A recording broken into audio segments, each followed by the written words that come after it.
All right, folks, what's going on? This is episode 771 of the First and Frame Rate Show. I am VF Baller. Over here, we talk about Georgia Southern and Atlanta Falcons football. And let's talk some football. Obviously football. Let's talk some Falcons. There's been a lot of talk about quarterbacks, especially over here and in other places and other spaces about the quarterback situation with the Atlanta Falcons, and opinions from everybody is absolutely off the hook. I'm not going to talk about people's opinions. I just want to give a perspective of where I'm coming from and where in the reasoning why I, take so many angles when it comes to the quarterback position. So we're going to talk about that and give you my thoughts and opinions, and we just go from there. So if this is your first time here, welcome. I can be found on YouTube and Rumble, also on Anchor, Spotify, Apple, and Google Podcasts. If you want to watch the show is on Spotify and Rumble. That's the visual show. If you're just listening to the audio, YouTube and Apple is the place to be. I appreciate all the support. I cannot thank you guys enough. You guys are absolutely awesome. And I can be found on X at VF Baller. The website is firstandframerates.com. Cash App is VF Baller 20, and the PayPal link is below.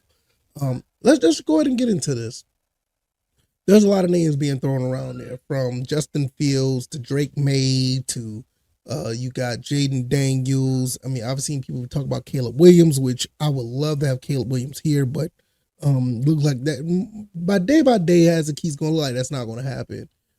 You also have people talking about Kirk Cousins. Even Baker Mayfield is popped up into the position as well.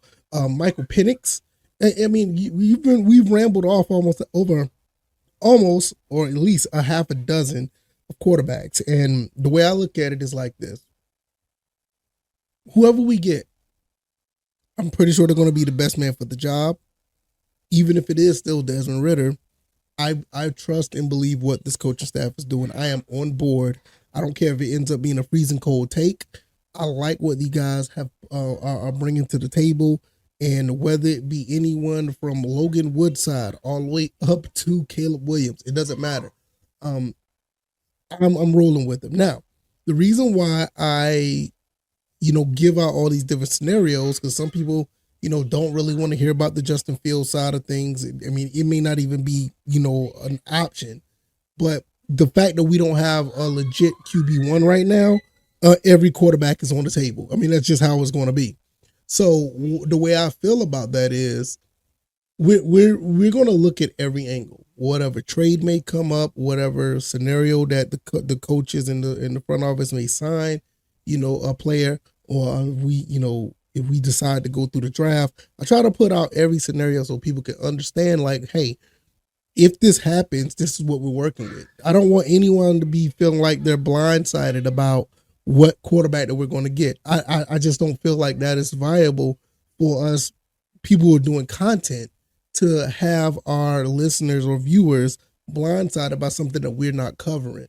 So if I'm going to cover a Kirk Cousins, or if I'm going to cover a Russell Wilson, or if I turn around and just go to Logan Woodside, anybody in between, from the draft to the free agencies or the people on our roster, yeah, I'm going to try to cover all of them in every scenario. And so we'll know, like, if it happens, nobody has any, doubts or have any, questions of why it happened. My thing is, off the top, if I have my pros and cons, I do not want Desmond Ridder to be QB1. I'm honest. I am honestly content with saying that. Not saying that I don't want him on the team. I just don't think he's going to be QB1 for this team. Maybe they can do something with him and not prove me wrong, and that's okay, because at the end of the day, I trust the front office. But for me, I don't want him to be QB1. Now, for me, I would love to have Caleb Williams, but I don't think Caleb Williams is going to be available. Now, on top of that, what the more ideal thing, what I feel may happen is we're probably going to get a Michael Penix. That sounds like the more ideal situation based on the draft position. There's also talks of them moving up to probably get Drake May or something like that. It's all over the place. This is why no one is necessarily wrong or whatever. It's just have a lot of people opinions. Now, there's also some rumblings about getting another quarterback later on in the draft, kind of similar to a RG3 Kirk Cousins situation, but I think Kirk Cousins was a second round pick or something like that. I mean, it was really weird how that played out, but I think they were drafted in the same year. I can't remember what year apart. Nevertheless, um, I would love to get another quarterback later in the draft. I think I talked about this on my last episode where um Talia Tagovailoa was in the seventh round as a pick, and I'm not against that.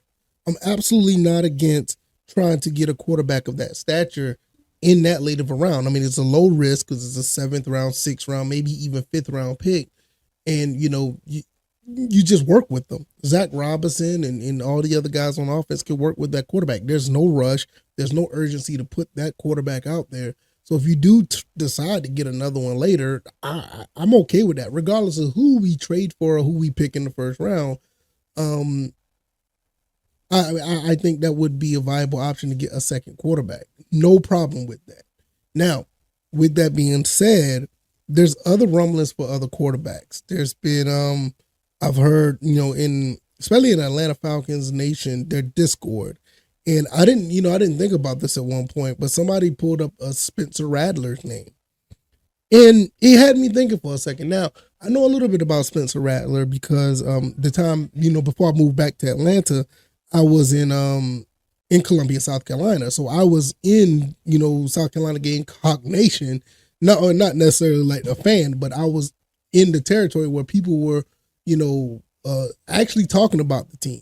Now, for all intents and purposes, not too many people are really that interested in Gamecock football. Don't let it believe. Don't let that fool you on thinking that there are some fans in Columbia, don't get me wrong.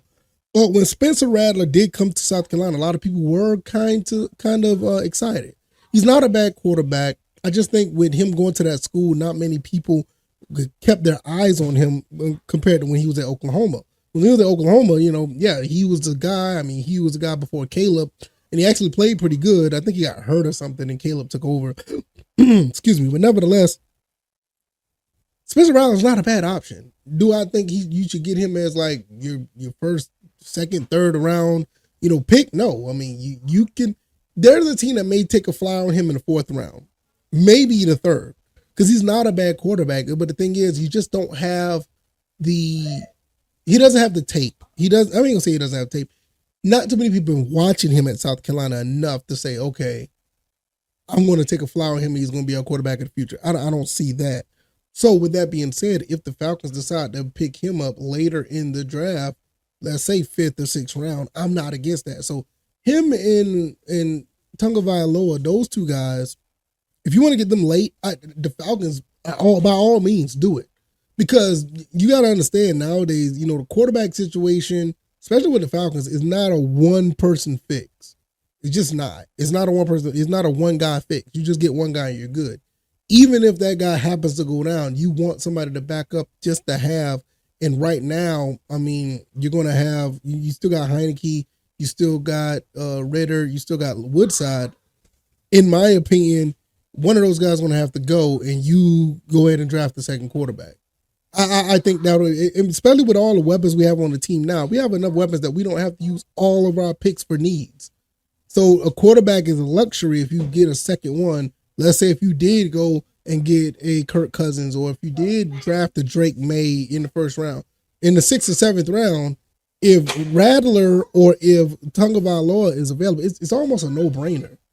So, I mean, to me, that that's why I know a lot of people are probably going to be against that. That's why I say all these opinions are chaotic. It's all over the place.